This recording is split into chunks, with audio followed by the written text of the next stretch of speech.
Buddy, I'm on a high other than the technical difficulties. Totally new office setup here today, but fresh off of Rangers going to the conference finals, my Phillies in first place. Tim McGraw concert. You see behind me, he signed my Tug McGraw jersey. So I got a lot of good mojo coming into the show today, JB.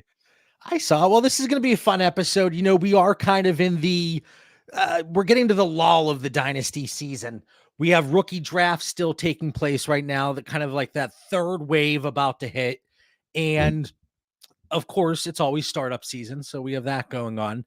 But I posed a question to our patrons on the Dynasty Theory Patreon, and I said, and listen, this is for lack of a better, quick-hitting, short phrase.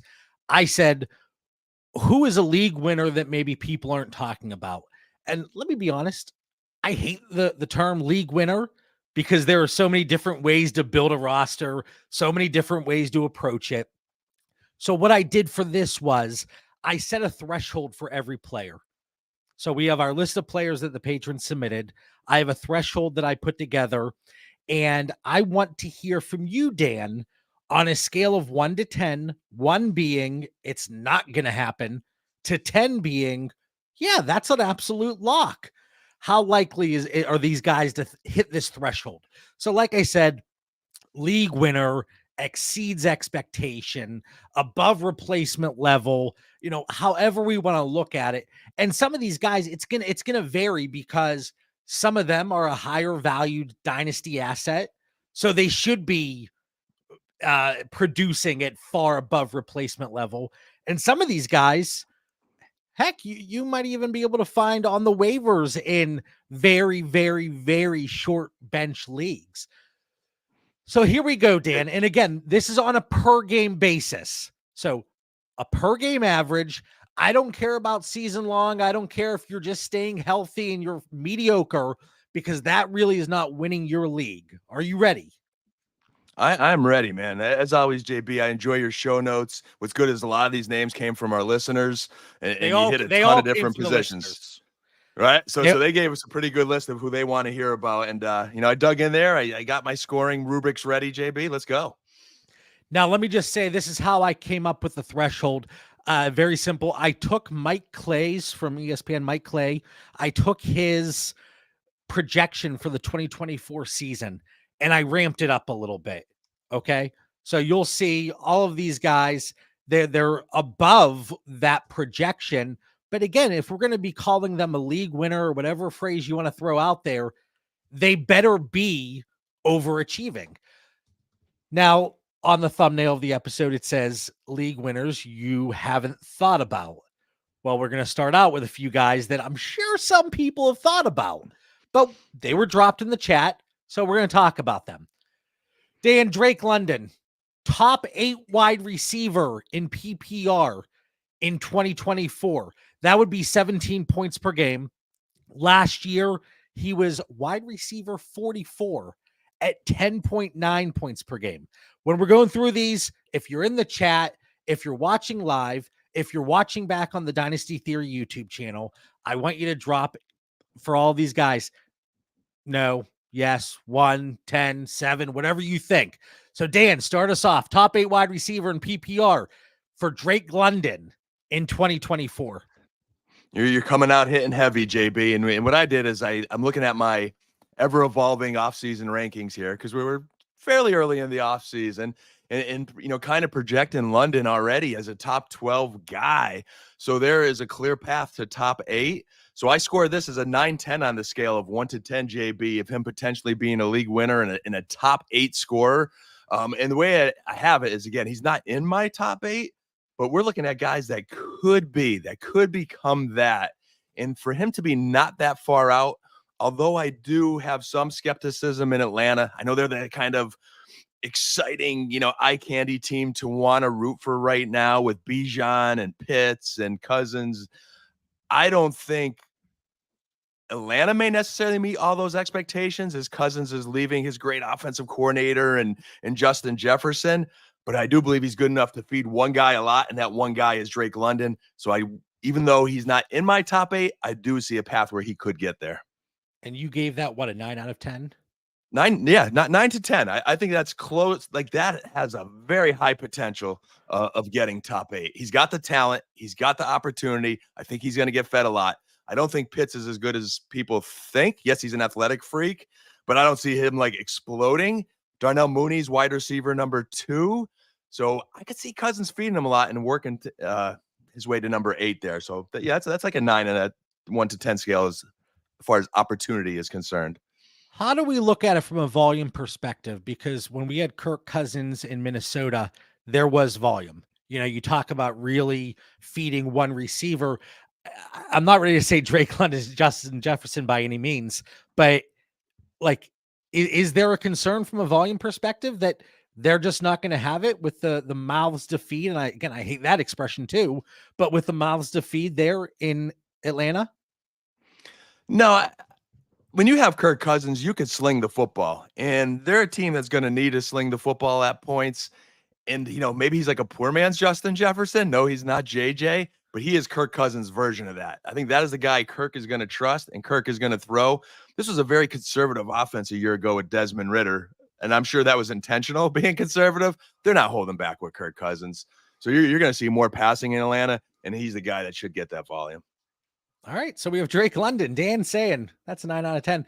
And looking at it I want to spin all of this then to the dynasty landscape, of course, looking at Drake London, if he does go on to have a 17 point per game season, right now on Dynasty Daddy positional ADP, he's wide receiver 12. Fantasy Calc, he's wide receiver 13. If he hits that with his age, with the opportunity, with some of the guys ahead of him, I think you would have to look at him as a buy then, right? I do. We were looking in our chat now, Bill's got him ranked as his 12th receiver. Ravens got him ranked as his 15th wide receiver. And that's kind of how I project it. So like if they're that close to 8 and he hits one of those years with Cousins, like last year, 8th in scoring was DJ Moore. 9th was Diggs on an off year. 7th was Evans with Baker Mayfield. Why can't he have a year like one of those guys? So that's why I give that score so high. And he has been a guy I've been intrigued to get this offseason. All right. Well, as we always do here, we've been through one name. We're about 8 minutes in. So I think it's time to move on here, Dan. But we started with a heavy hitter, like you said. So it was worth discussing. All right. Second guy, Brock Bowers. Top 6 tight end in 2 PPR. That was 17.6 points per game last year. Does he hit top 6 tight end status with the Raiders in 2024?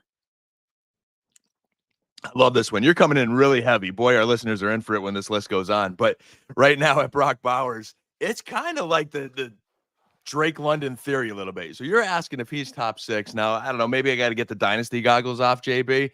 But like, I've been trying, not successfully, but trying to pivot in rookie drafts where I have Sam Laporte. I'm in a rookie draft right now, and I was trying to get Bowers plus, and I could not do it. Now, I have no interest in trading Sam Laporte. He's my tight end 1. I'm thinking, man, tight end 1. I'm trading tight end 1, and I can't get Bowers plus. I couldn't even get a counter. So you're asking here if he could be a top 6 tight end in 2 PPR. I'm putting him up there right now with Laporta and McBride and the boys and Kincaid. Why not? Like, I think he is there now.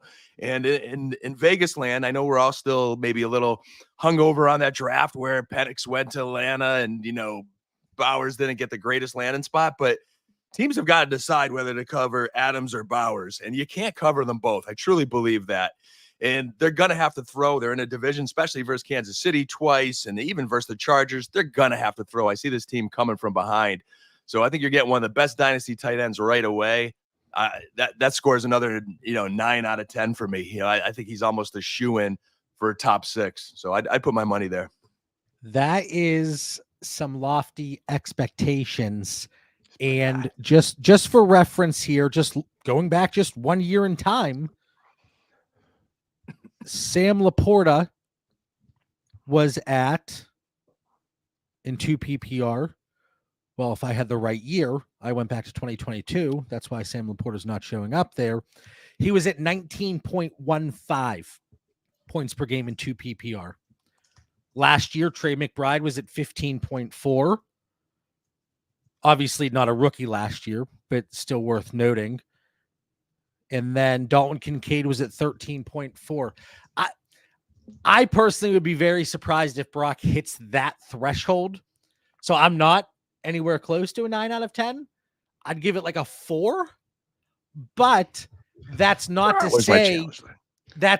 say he won't go out. And I think if he goes out and from a point per game perspective, especially if it improves throughout the year, does a little bit better than what we saw from Dalton Kincaid, the hype is still going to be there. The value is still going to be there. So for me, I'm not close to a 9 out of 10. I know Dan is busting out the challenge flag. Luckily, there's no technical difficulties with that, but I can't get there with Brock. At 17.6 points per game, that's getting awfully close to a historic season that we saw from Sam Laporta, and I'm just not ready to bank on that in back-to-back years. And that's fair, JB. And I definitely have high expectations just watching him in Georgia every week. But the way I view it is, hey, if we got to grade a guy on a scale of potential to be that top 6 scorer, I think he has that. And when we look at the talent of the tight end landscape, who's he got to beat out? I believe he could do it. So will it happen? Hey, maybe you're right, but we might have to have a little side wager, JB. I predict a top 6 season for Bowers. I don't want to bet on that because I would hope to be wrong. Like, honestly, like this is not an anti-Brock, and with our last names being so very similar, I don't want to bet against that. Moving on here, I might have to take Anthony's advice there, JB. Might have to be hitting some prop bets. There we go. Lurs in the chat says Dan should be going and smashing the over prop bets if he thinks these guys are 9+ out of 10. Listen, I know it's a beautiful Sunday morning, okay? And I know we the weather is turning. It's going to be beautiful here in Pittsburgh at least. And I know we might be a little overzealous and a little overambitious, but Dan's not tempering expectations today, obviously. All right, moving on. Now, this one, I think we are going to get a little bit more variance and divisiveness, if you will. Deshaun Watson was a name that somebody dropped in there. Top 8 quarterback and +6, -4 quarterback scoring. That would be 21 points per game. So top 8 in 2024. Last year, now he did leave a few games early, but last year, quarterback 26 at 15.5 points per game. Can Deshaun Watson hit top 8 in 2024, Dan? Yeah, this is where all my high expectations just went down the 2, man. I went real high on those 2 guys. And again, it was based on potential. Having an opportunity is the way I'm looking at these scoring system here. Deshaun Watson, I gave like a 1 or a 2. He's in the 1 to 2 range. I think there's a better chance of pigs flying than him being top 8 in quarterback scoring this year. And I got him, a little bit. I got to get past my Deshaun Watson disdain here because I do have some. He's got a smart offensive coordinator. He still has Amari Cooper playing at a high level. A lot of questions in Jerry Jeudy. I don't know what more we're going to get out of Elijah Moore. David Njoku, he's a stud, but there's just not enough there. We haven't seen enough production in Watson in the last few years. Like, I got him in my mid-late 20s in rankings. Now, again, I have a little disdain to him, so he might be a little lower than some teams. But even if I bumped him up 10 spots in my rankings, he is still not even close to top 8. I don't see a chance on earth, JB. Explain to me how there's even a chance. Now, so here's the thing. You look at the quarterbacks that get up there, and we all know that if you don't have the rushing upside, and I don't think Deshaun Watson necessarily has that at this point in his career, but we're looking at Josh Allen, Jalen Hurts, Dak Prescott was just a volume monster, Lamar Jackson, Kirk Cousins, volume, Jordan Love, just insane efficiency, Brock Purdy, he's in that great system. We all know Brock Purdy's a system quarterback. Wink, wink, nudge, nudge. CJ Stroud, just elevating everybody around him. Like, can he get to that 21 point per game in that scoring? I don't see it. And I like Deshaun Watson the dynasty asset. Okay.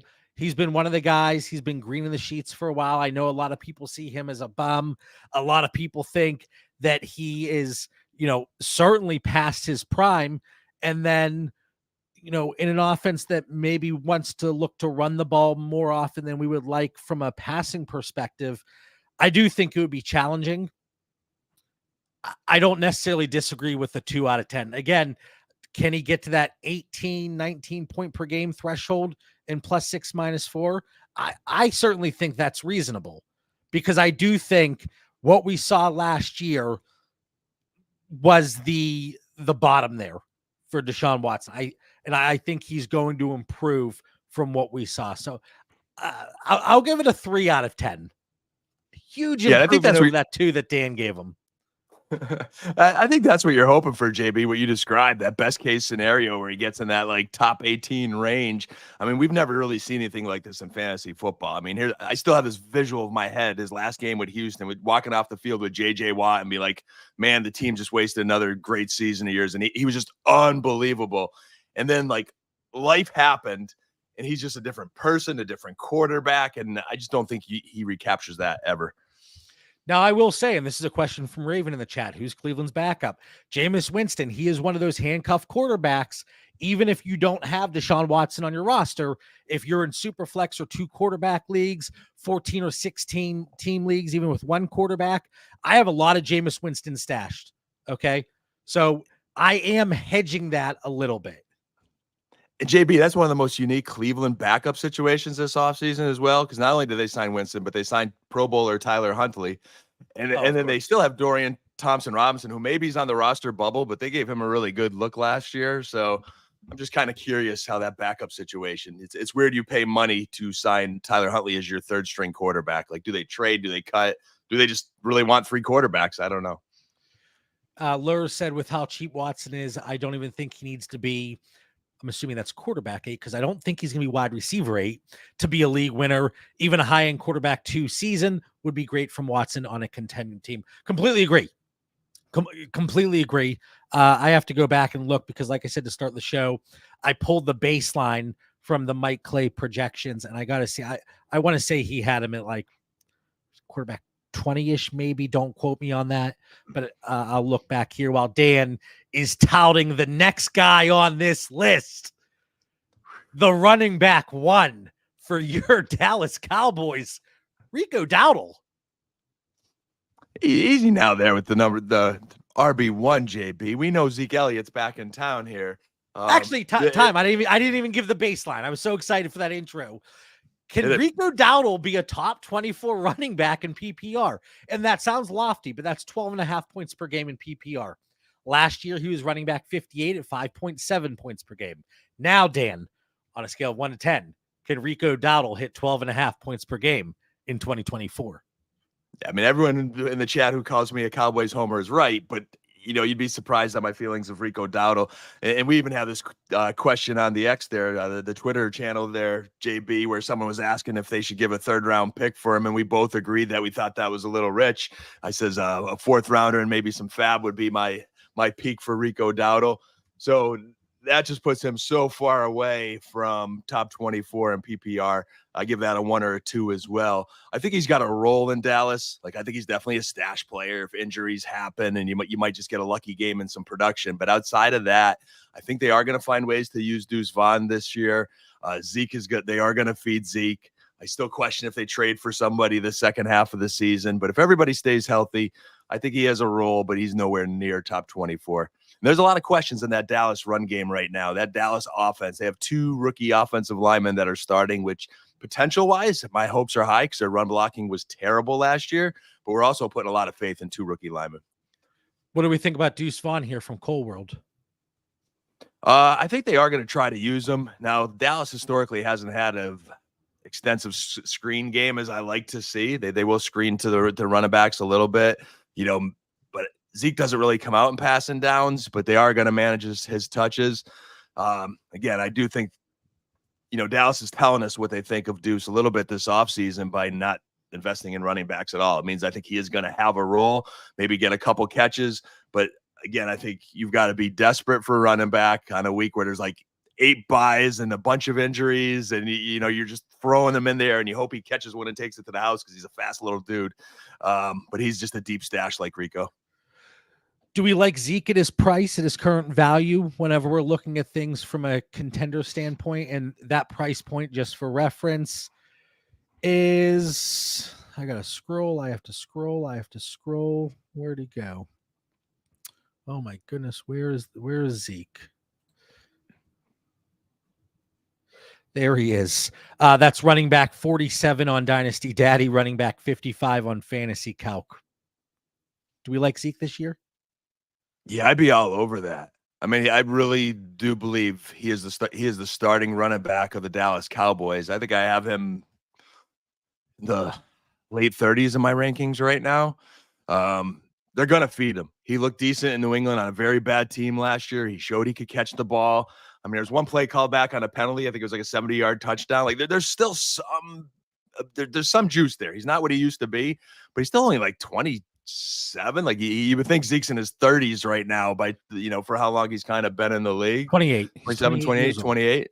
So JB, I mean, there's still some miles there.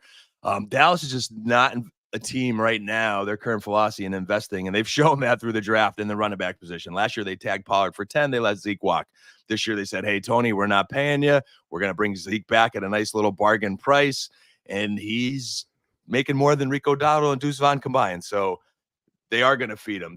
He's a guy that I think you could really start in your leagues and get some production out of him. And he turns 29 in July. So that 27 went to 29 very quickly. Back to Rico Dowdle. Was it a 1 out of 10? Yeah, but I put like 1. I always give it like 2 digits for each. So I'm like 1 to 2. Yeah. All right. Well, that gets a 1 out of 10. And then back to the Deshaun Watson. Mike Clay has Deshaun Watson as quarterback 13 this year. So I was way off on the 20. 13. Yeah. Mike Clay is high on the Browns. Now, if you think Mike Clay, I love Mike Clay. So if you are a person that has Mike Clay around 13 in your rankings, then I think there's a legitimate chance because he's not too far away from 8 if he had a magical season, unless Mike Clay's painting that as the just the best case scenario. But that's an interesting one, Mike Clay. All right, get the wheels off here for Jaleel the Wheel McClaughlin. What do we think here? Top 24 running back in PPR. Again, same expectation, same bar being set by me as Rico Dowdle, 12.5 points per game. He was slightly better last year than Rico at a whopping 6.2 points per game at running back 55. Can he double that output here in 2024 with a crowded yet pretty murky backfield in Denver? Yeah, man. JB, even though your prognosis wasn't rosy, it was rosy for me. Where I gave Rico maybe a 2, like I said, he has a role in the team.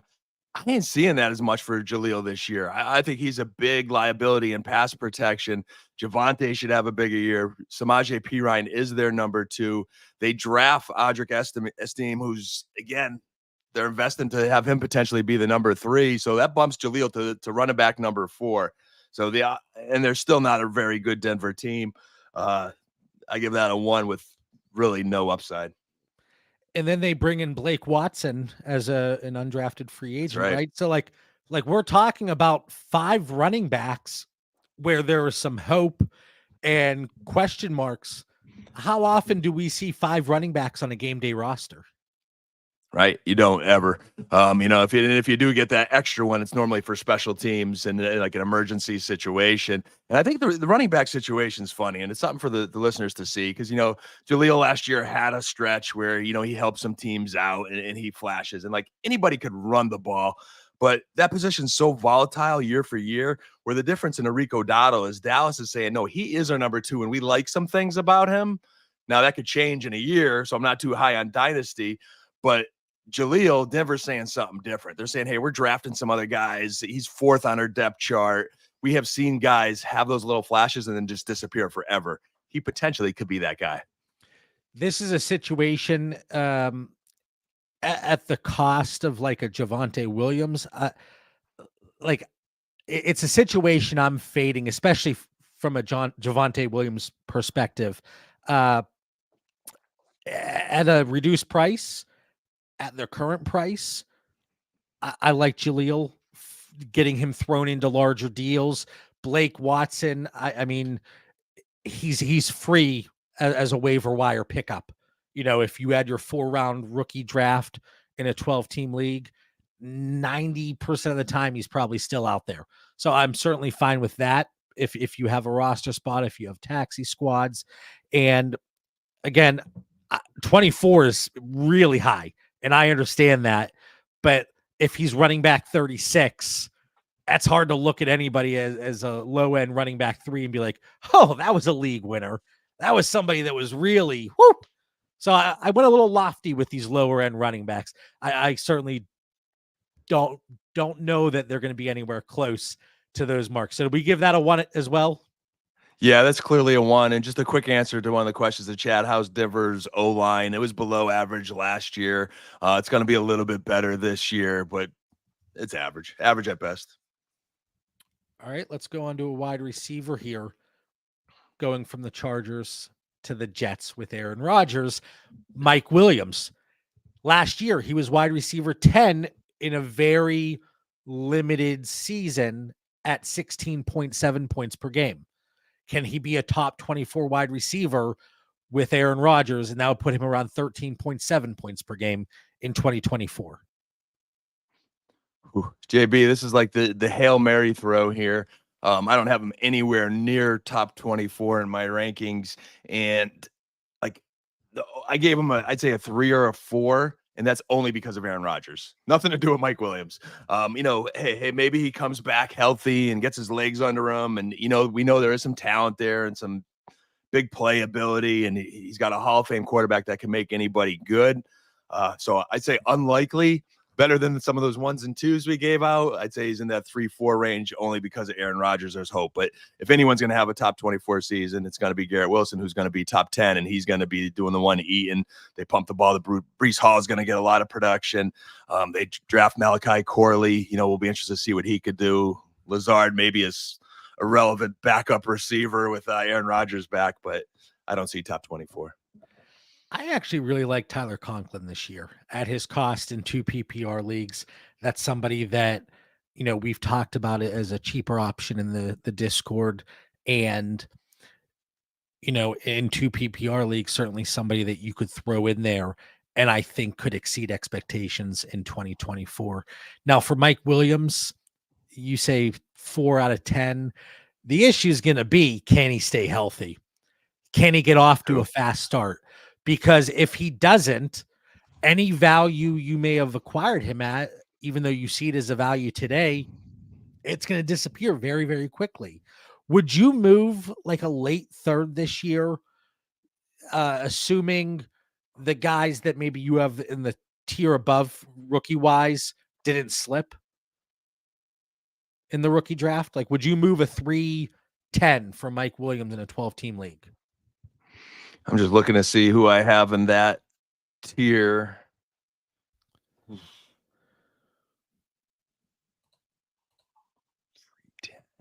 If someone slipped to me, I mean, I don't know. But a lot of my rosters are win now, JB. So like the thought of having just some good games out of Mike Williams with Aaron Rodgers versus that flyer rookie receiver that here, let me give you some names here. Bust. Would you do Luke McCaffrey or Mike Williams? That's the name that I'm stuck on because he's the guy I've been going after in drafts around there, hoping he slides to me. I do love Luke McCaffrey. So that's probably my cutoff. You might just have my heart, and I'll say heck with it. Get Mike Williams is 29 and can't stay healthy his whole career. I might take a gamble on Luke. And here's the thing, too. Like, you're not getting any uptick in value from Mike Williams. Like, we're talking about that late 3rd price tag right now. What does it really go up to, assuming he stays healthy, assuming he does give you this, 13 points per game in 2024? There's no upside there from a value perspective, and you can certainly backfill that production other ways. So that's my way of saying I would take a Luke McCaffrey. I mean, what about some of these running backs like a Ray Davis, a Bucky Irving, a Will Shipley? I'd stick with Mike just for win now. If my team was kind kind of meddling, then maybe I'll take a flyer at running back. But now those guys don't attract me as much. Luke, I think, is going to be something. Again, Mike Williams is going to be 30 in October, JB. So as long as I believe in the rookie, like if he's one of my guys, I'll roll the dice. But otherwise, I would just let Mike Williams rot on my roster after this year. You hope to get a year or two out of Mike Williams. You say my guy. Speaking of one of my guys that I have picked up several shares of this offseason, Devin Singletary. Dan, can he be a top 20 running back in PPR? That would have been 13.7 points per game last year. And last year, he was running back 40 over the course of the season at 9.8 points per game. But we saw an uptick as the season progressed. So now he goes to that extraordinary New York Giants offense. Can he be a top 20 running back in points per game? I mean, how dare we ever doubt Devin Singletary, JB? He just doesn't go away. He just always finds himself relevant here. And I gave this one a 5-6. I see a path to it. Just based on role and volume and opportunity, he's actually not too far from that in my rankings. He's somewhere around, I don't know, 30. Like he's there. I mean, behind him, they let go of Saquon Barkley, and they say, hey, Devin Singletary, you're going to be our guy. They got a coach in Coach Dable who knows him from Buffalo, so he wants him, he likes him, he believes in him. The concern is, what are the Giants going to be? I mean, could this team with, could Daniel, there's a lot of ifs. This is a team of ifs. Could Daniel Jones stay healthy? If, will Neighbors pan out? If, will Wan'Dale Robinson do enough? Will Darren Waller not retire? There's so many ifs. But, behind Singletary is Eric Gray, who was a Dynasty late flyer a year ago that didn't show much last year. They draft Tyrone Tracy, who's probably one of my sleepers as a converted wide receiver that just maybe, like, if Devin gives that opening, like, us Dynasty owners are like, all right, we're hoping for Tyrone Tracy. But in reality, he should get the volume, the red zone, the catches. I can't see him coming off the field too much for these guys unless someone really steps up in Gray or Tracy. Yeah, my big thing is, can he hold off, one or more of those guys in the passing game? That's going to be kind of where it's going to be necessary. You look at some of the games last year when Saquon Barkley was out, Matt Breida got a few starts, and he was 5 targets, 3 targets, 3 targets. Like, if Singletary can get those 3 to 5 targets per game, I think that certainly it's within the realm of possibility. But can he hold off a Tyrone Tracy that, like you said, he's a converted wide receiver? Can he kind of displace Singletary in that regard? Like Singletary just seems to be like one of those professionals that these teams gravitate towards. He's going to have a role, but can this offense do enough to, you might get the volume, especially early in the season, but can they do enough to put him in high value touch opportunities? And again, I don't know if they can. Top 20 running back for me, even though I love Devin Singletary, probably a little lofty. I could see him at that 11 to 11.5 point per game threshold. So a little bit lower than that 13.3, but still a running back that at his cost as a starting running back in the NFL. I know a lot of people they're excited about Tracy, like we talked about, but as things stand today, the volume should be there. Can they move the chains? Can they stay in the field? Can they get them high value touches? Unless they're absolutely horrible, JB. Like I think they get it. Oop, wrong chest there. Yeah, they do have ugly new uniforms new ugly this year, uniform. retro uniforms. But the touchdown to reception opportunity that Anthony's questioning here, like Anthony, I just asked like who else is going to get it? Like I think he's just going to fall into the end zone a few times. But I think the point is anybody going to get it? Is Daniel Jones going to put them in that situation? I think there's enough potential there, enough talent there to just, get the fantasy production that we need. I don't see it translating to wins for the Giants, but for fantasy owners, hey, Neighbors is a stud. I'm a Wan'Dale Robinson believer. Darren Waller's the big question. Theo Johnson's a sneaky one. I know they still have Daniel Bellinger there too at the tight end if for some reason Waller doesn't produce, but I don't know. They still have Darren Waller there. I was going to say, don't you worry. Darren Waller is still there. He has not officially retired, even though some may say he retired a few years ago based on some fantasy stats, but all right. So a big 6 out of 10 from Dan for Devin Singletary. All right. Michael Wilson. Can he be a top 36 wide receiver with Kyler Murray at the helm in Arizona? Last year, that would have been 12.3 points per game. Last year, he was at 8.8 points per game at wide receiver 60. Not a chance on earth. I think, Arizona again told us what they're doing. I give this one a 1. I'm just a hard one. I don't even know if I could go 1 to 2 anymore, but they're a team that Marvin Harrison's going to be the guy. Trey McBride's going to be the other guy. There's 1, 2. And as much as I'm, for me, higher on Kyler Murray this year than I have been years past, it's because of his legs and it's because of Harrison and McBride. I don't think he hasn't become that good of a thrower overnight where he's going to be able to support all these extra receivers. Then they go sign Zay Jones, who's going to take a few of those touches. DFS special Greg Dortch is, still on the bench. I just don't see a path. I think he's a young guy with some talent that'll be a role player for them, but I don't think he's nowhere near touching top 36. And even if he exceeds that 8.8 points per game from last year and he gets up to 9-10 points per game, you're not excited about that. You're like, again, if you're in a pinch on a bye week, maybe he gives you a splash game, but we're talking about guys that really could see an uptick in value based on their performance here in 2024, and not just value, but from a production standpoint. And that's not really going to excite you. Curtis Samuel, Dan, top 36 wide receiver in PPR, 12.3 points per game. Same situation we just put Michael Wilson in. Last year, he was wide receiver 48 at 9.8 points per game. He goes to Buffalo. Can Josh Allen make him a top 36 receiver? I'm bullish on this one. And now you're talking kind of my guys for the offseason, trying to snare a share here and there in Buffalo. I loved them last year. All right. So, they played Dallas 1 week. I think I had a good DFS week. And one of the reasons I had a good DFS week was because Curtis Samuel. Just happened to watch him. As dynasty owners, we're wondering, hey, where's Jahan Dotson? Right? We were asking that all last year. And Curtis Samuel just kept getting all the targets. And I was like, this guy's legit. So I played him versus Dallas, and he ate Dallas up in the slot. Diggs was out at this time. And then now he goes and gets Josh Allen as his quarterback. They let go of Stephon Diggs to, in that trade. And Dalton Kincaid and Curtis Samuel's looking like the 1-2. I know Keon Coleman comes in there and gets drafted, and there's a lot of upside there, but I just think he's going to be a target monster that they are going to need to move the chains. I mean, their backup receivers are MVS, who could get an occasional deep ball. Chase Claypool, I think, is washed. Mac Hollins, an occasional deep ball. I think they're going to still do a lot of 2 tight ends. Shakir's there, I guess, too, is kind of a threat, but I think Curtis Samuel is the best wide receiver in Buffalo.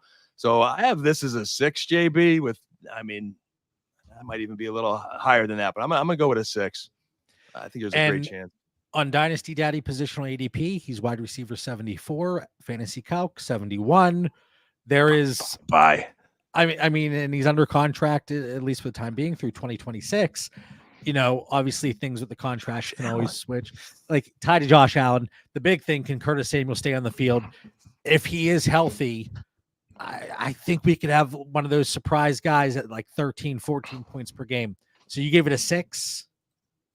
Yeah, and they get creative there too in Buffalo. Like, they're going to find ways, I think, to get the ball into Curtis Samuel's hands. He might even run the ball on occasion. And overall, he did stay healthy last year. He got dinged here and there, but he gave some production in Washington. So you tie him to Josh Allen. He's an easy 6 for me, and I would trade for him if you can get him at those values you talked about, JB. Yeah, and we're not talking about a lot of price points here, but we always talk about dynastydaddy.com. I am on that site every single day. I talk about it every single show we put out, and Jeremy has the trade database in there. So if you're looking at price points or maybe larger trades that you're looking to put together, you can go on there and see what all these guys are going for and it gives you a really good idea maybe of what the current market is and what is possible. And if you're looking to sell some of these guys and you're like, no way, these guys, they're not going to hit any of these thresholds, then you could look to sell them at those price points. Last year, Dan, tight end 28 at 9.3 points per game in 2 PPR. That is the man, Pat Freiermuth, in that Pittsburgh Steelers offense. This year, can he be a top 8 tight end at 15.4 points per game in 2 PPR? Bring in Russell Wilson, bring in Justin Fields. How does this go in 2024? I'm going to tell you what I think, JB, and then I'm very interested in your take as a Steelers fan. Here's a guy that I wrote off last year, and then I think it was a couple weeks ago, I was listening to the GM Shuffle podcast. I love the general manager NFL type stuff. And he plugged Patty Freiermuth as potentially having a good year. And I'm like, sometimes he's off. Like, he's not a fantasy guy. He's a football guy. So I'm like, nah, can't be. But then I'm thinking about the Pittsburgh situation a little bit more and where Patty Freiermuth was two years ago. They let Deontay Johnson go. And we all have high hopes for George Pickens this year, but it could be asking a lot for George Pickens. They draft Roman Wilson. They signed Van Jefferson. I don't know how excited I am about those guys. I think Roman is an interesting prospect, but Patty Freiermuth might be their number 2 wide receiver this year and be in for a huge volume year. So even though I don't have him near 8, like I have him 17th in my rankings right now. And I'm thinking, could I bump him a few spots? If I bump him up a few spots and he just happens to have a career year, there is a path. So I'm going to give him a 5, JB. I'm putting him right in the middle. I think there is a path. I don't think it's going to happen, but there is a path, and I think there is a great opportunity here. The talent's there. He didn't just become a bad football player overnight. He had, in 2021, in 16 games, 60 receptions as a rookie, 500 yards, 7 touchdowns. As a second-year player, 16 games, 63 receptions, 700 yards, 2 touchdowns. Last year, things obviously really, really dropped off. He had some injuries, only played 12 games. There is room for a bounce back season. And think about how bad he was last year. Think about how bad that Steelers offense was last year. And not that it's good by any means. It was tight end 28, but he was still putting up 9.3 points per game. If you add in, a quarter of a touchdown per game, 1 reception, and 15 yards, you're almost up to that 15 points per game. Like, it's not crazy. So I think if he can stay on the field, if he can stay healthy, which is obviously a common theme for a lot of these guys, top 8 might be lofty.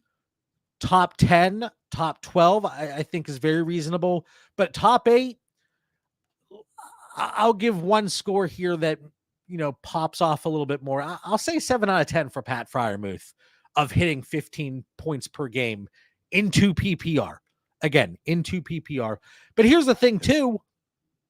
As long as he stays healthy and there's, you don't get that huge injury discount from a value perspective as the season goes on, if the offense as a whole just isn't clicking and he underperforms, he's a free agent after 2024.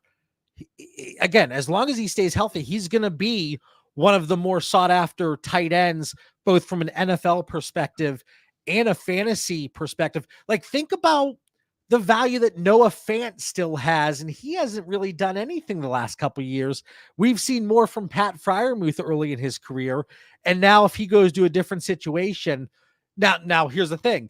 If George Pickens produces, if Roman Wilson comes in and produces, and the run game's going, and Russell Wilson and or Justin Fields are producing, and Pat Freiermuth has a miserable season, it's going to be completely different. But I do think it's very reasonable to think, even though we know Russell Wilson, he's not huge to look at the middle of the field, doesn't necessarily have that historical production from his tight ends.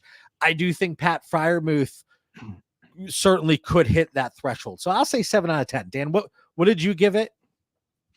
I gave it a 5, but there's no challenge flags here. I see that path, so I think we're both trending in the right way. You go, Kenny Pickett was horrible. The O-line was a work in progress that last year. This year, the O-line's better. Russ is better. Russ could find the tight ends. If Justin Fields gets in there, he could find a tight end as well. And as you mentioned, Patty's a free agent and Najee's a free agent. Russ has got something to prove. This is a kind of out to prove it type of team that's well coached. So, JB, I might have to go get some more Freiermuth shares after the show. And we talk about, like, is it going to be Russ Wilson or Justin Fields? Think about what Justin Fields did with Cole Kmet. And I think from a skill perspective, I believe Pat Freiermuth is a better receiving tight end than Cole Kmet. And I think that there certainly could be something there. So if things don't pan out with Russell Wilson and Fields comes in, you might get some production there. All right, here's a name that came up twice, and rightfully so, because of the Rashee Rice situation and just being a Kansas City Chief. But Hollywood Brown, can he be a top 20 wide receiver in PPR at 14.5 points per game in 2024? Last year, he was at wide receiver 52 at 9.6 points per game. What do we think, Dan? And this is one that's just rising up the ranks. And I've never been a big Hollywood guy, but obviously anytime someone gets traded to the Kansas Cities, Buffaloes, those kind of teams, here he is now with Kansas City and Patrick Mahomes. And then all of a sudden, Rashee Rice gets in all kinds of hot water and trouble. Kelsey's not getting any younger.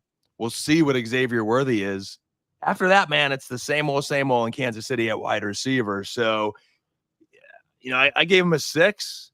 He's kind of there with Curtis Samuel to me, but his situation might even be getting better by default with everything going on in Kansas City. So key for him is staying healthy.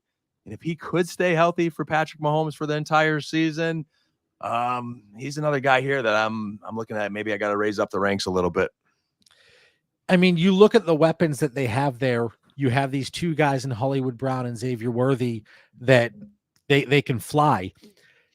I'm thinking back to 2022 when Juju Smith-Schuster was in Kansas City, and we kind of know how things have been for him after his first 2 years in Pittsburgh.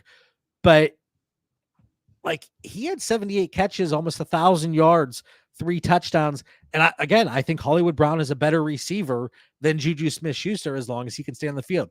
Top 20, I'll give that a 7 out of 10. And you gave that what, 5, 6? I gave it a 6. 6. Okay. Got to move quickly here. Tony Pollard, can he be a top 20 running back in PPR? 13.3 points per game. That's what it would have been last year. Last year, he was running back 23 at 13.1 points per game. Leaving Dallas, going to Tennessee. How do we see that situation playing out? Man, I almost want to slam this one because I think he's there now. I think he's top 20 right now. I don't see any reason why he will not be top 20.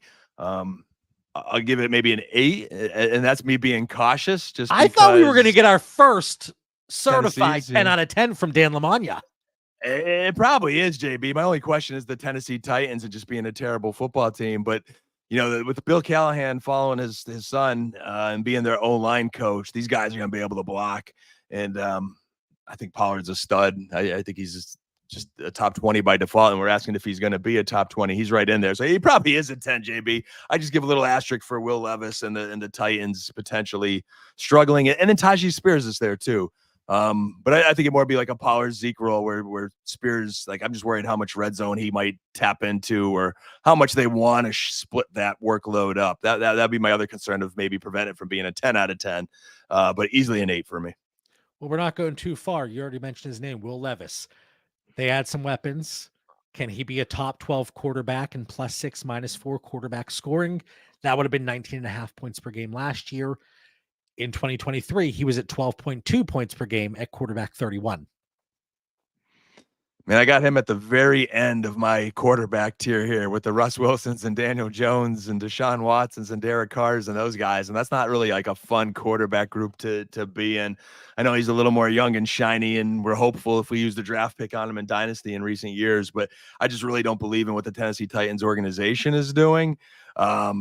Receiver wise, I mean, they signed Ridley and Hopkins. They're solid. They signed Boyd. They got Chig. I mean, they got some guys. I think they're trying to put some talent around them.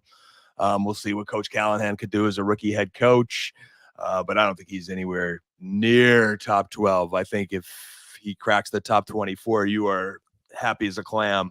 So it's a 1 or a 2 for me, JB. And I think it's going to be tough. I know there's veterans there in the receiving core that you mentioned, Dan, but they did try to bring some guys in here for him and the new coaching staff. They're not tied to Will Levis.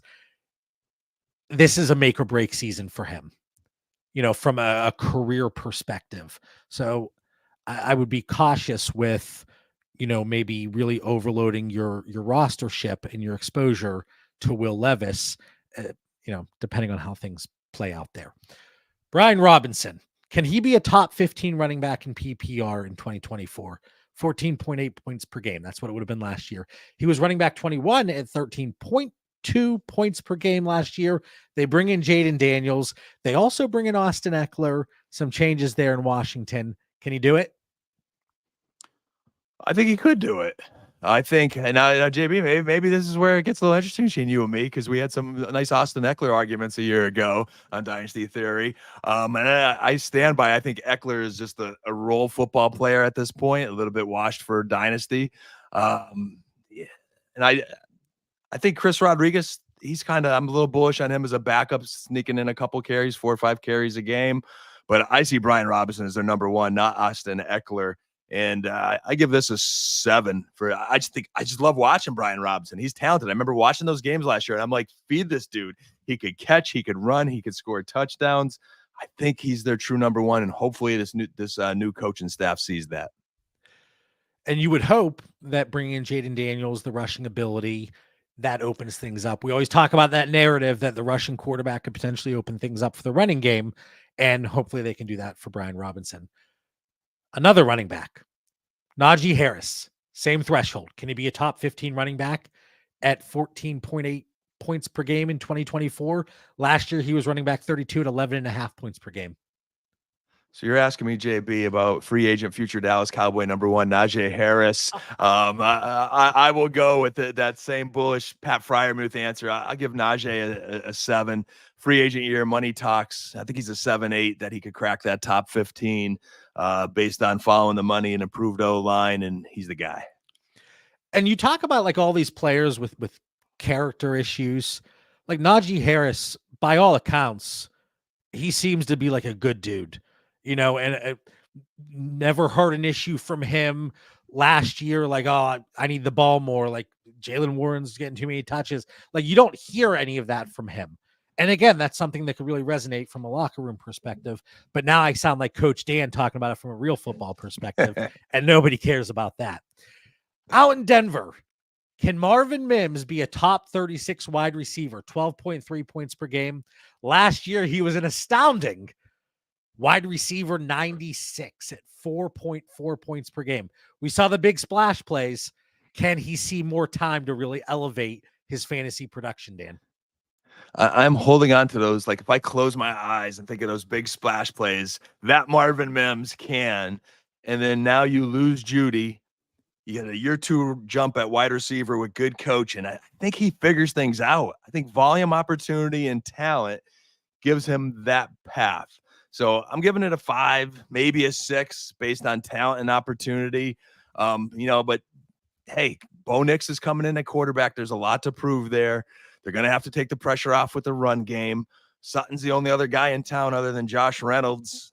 There's not much competition at all. Troy Franklin, he's there now. Yeah, he is there, JB. He is there. We'll leave it at that. But I'll roll the dice and give Mims a 5 or 6 on that scale of opportunity. All right, we're going over to Green Bay. We have a questionable tight end room, how it's going to play out. Tucker Kraft, can he be a top 15 tight end in 2 PPR? 11.9 points per game. That's what it would have been last year. Last year, he was tight end 35 at 6.3 points per game, but he really did nothing. Musgrave got injured. He saw some time, and then he continued to see time even when Musgrave was back. How do we see this playing out? Can Kraft or Musgrave be considered a league winner in 2024? I personally think Musgrave can. Now, I know that Tucker Kraft dynasty owners out there who know he is a talented guy. And there was a lot of that conversation of Green Bay. They drafted 2 dudes and dynasty owners are like, oh, this is complicated now.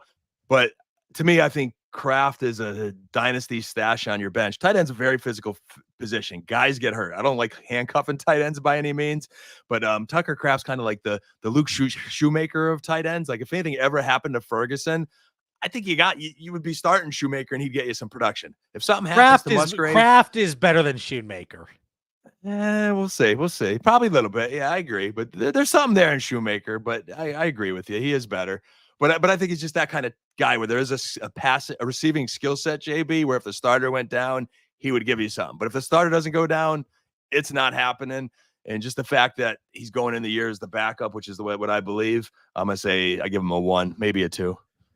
My big concern is just the two tight ends both being actual good tight ends and cannibalizing each other.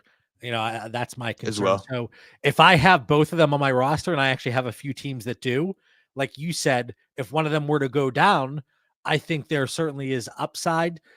But if I could ship one off and package up or maneuver around the draft a little bit, whatever the case may be, that would be something I'd be looking to explore. Yeah, but and JB, real quick, Brian Ford's right in the chat mentioning the issues 17 wide receivers. They are one of the muddier, most talented. There's a lot of production to go around there in Green Bay. All right. This gentleman had a running back 4 season last year, not a running back 4, but the running back 4 at 17.8 points per game. If he were younger, we wouldn't be having any questions from a dynasty perspective, but he's not young. And that's Raheem Mostert. Can he be a top 12 running back in PPR? That would have been 15.6 points per game in 2023. This is like my most polarizing player of this offseason. I have some Mostert shares. I have had offers for them, which I have turned down because I haven't even been able to get a high enough. Like, I don't want that third for Mostert. I just don't. He was a top 4 running back last year. I can't give up that much production for a flyer, but yet I cannot trade him for the second I want, the rookie that I believe in. So I'm just riding him. He's just going to retire on my rosters. Unless I stumble across something. Unless a contender is willing to pay because they see his production. But Miami's going to feed him again, man. Until those wheels fall off, I think he's a dude, and there is a path to that. And that's the reason I'm not trading him cheap. Would you pivot off of any of these guys for Mostert trade up? Austin Eckler. Yeah, Mostert's better than Eckler. Kendre Miller. I'd rather Mostert. Zach Charbonnet. Starting to get interested in JB, but I'm still a Kenneth Walker guy, so I would need a nice draft pick plus, and it probably wouldn't get it with Charbonnet. Zach Moss. I'm anti Zach Moss. Give me Mostert. Chase Brown. Mostert. James Conner. Now you're in like a similar tier, but I like Mostert's role better, so I would probably still stick with Mostert because I'm pulling for Benson over there in Arizona. And then would you take Mostert over Tyrone Tracy, Kamani Vidal, Will Shipley, Ray Davis, Bucky Irving? Yeah, because they're the draft picks I've been offered, JB, and I keep turning them down. That's not enough to get Mostert. That's just way too much fantasy production, and he is their RB1. And it's ugly. You know me, JB. I'm the age discriminator. Like 32-year-old running back or 30-plus-year-old receiver, I am out. But I still got to get something for him. Yeah. So what's your score out of 10? I gave him a 6. From a point per game perspective, even bringing in 5, 6. A brand new rookie, you have Devon A. Chan, obviously, like I said, Jalen Wright. I'll give an 8. I feel strongly that on a per game basis. Now, are we going to get 16, 17 games? Are we going to get 15, 14 games? I don't know. Yeah. But on a per game basis, he's just giving you too much over replacement at his cost. Ride him into that's the all ground. you need, right? And that's all you need to be a dynasty contender, JB. You don't even have to give us all 16 game Mostert. I'll manage my team and get some guys for when you get hurt. Because here's the thing too with Mostert, if he's healthy, you play him. If he's not, you can get somebody to backfill the position. It's not like Mostert's one of those guys that is going in there and giving you duds, giving you a good game, giving you duds. Like, when to play him when he's active. So yeah. And JB, like Brian Ford mentions here too, and I got to bring this up. That's right. When you gave me Sharp, I was like, and I get the longer term in Dynasty, but I got to believe in that longer term. That's the problem. Like, I don't believe in Kendre Miller right now. Sharps, maybe, but not enough to chance giving up that production we're talking about to win Dynasty. I want to win some money here. Now, if you told me like a guy I've been trying to trade for is Marshawn Lloyd. He's a guy long-term I just believe in. I believe Dylan will be out after this year. I don't know if they'll re-sign Jacobs. Like, if you give me a guy I believe in, that Dylan might not be on guy, the week 1 roster. So something could give even before then, right? Yeah, it's got to be a guy I believe in. Yeah. All right. Jake Ferguson, top 6 tight end. 17.6 points per game in 2 PPR. He was tight end 11 last year at 14.3 points per game. Is he more of a focal point in that offense this year, Dan? I love this one, and I'm being very, very careful not to be a homer. I told you I was trying to, and again, don't want to trade Laporta. This league, I have him in this draft. But while I was trying to get Brock Bowers, there was one team that had Ferg, and I'm like, you know what? Let me just look. What can I get plus with Ferg? And I couldn't get there. So I was happy I tempered my expectations. I never even made an offer. But that's just how high I do think of him. So when you can't get the Laportas, the Bowers, the McBrides, the Kincaids, and then, hey, you pick your positioning on where you're at with Andrews and Kelsey's, those kind of guys. Like, to me, it's Jake's up next. I like him better than the Ingrams and the Njokos. I loved him last year. And I think if he could just be a little bit more consistent and fend off, I don't think Shoemaker's going to put a dent in there. I know Dallas does expect more out of Shoemaker, but I don't think enough that impacts the fantasy world. I think it's just more of a football thing. He's a stud, dude. This guy just eats football. I think he's Dallas's number 2 target. I think Cooks has his role, but I think he's Dallas's number 2 target, and I give it a 7-8. I like Jake Ferguson from the short-term perspective. It just seems like a great situation, but it kind of feels like that Austin Hooper in Atlanta, that Dalton Schultz in Dallas. Like, he could be okay elsewhere, but who's their quarterback next year? I'll hit the timeout. Now, the quarterback's another conversation, okay? Like, I'm expecting Dallas to re-sign Dak and overpay or do whatever they got to do because they don't sign their guys soon enough, but that's another story. As far as a tight end, so I lived the Dalton Schultz thing. I even watched Dalton Schultz in Houston. Ferguson is a better player than Dalton Schultz. I'm telling you, he catches the ball better. He hurdles guys. He trucks guys. He's just an animal. He's got a different intensity that Schultz did not have. So I think he is a better player. Where we stand on which way this Dallas offense and team goes is another question. But talent-wise, I think he's at least, for this argument, better than those guys. I think the question here, JB, to have a shot top in the top 6 is, hey, could he be better than those guys that could also have career years? The Njokos, the Ingram again. Where's Hawkinson's health? Does Kyle Pitts bounce back in Atlanta?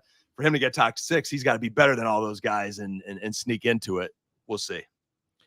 So from a dynasty perspective, you're okay investing in Jake Ferguson for beyond 2024, and you don't think he's just a product of the situation?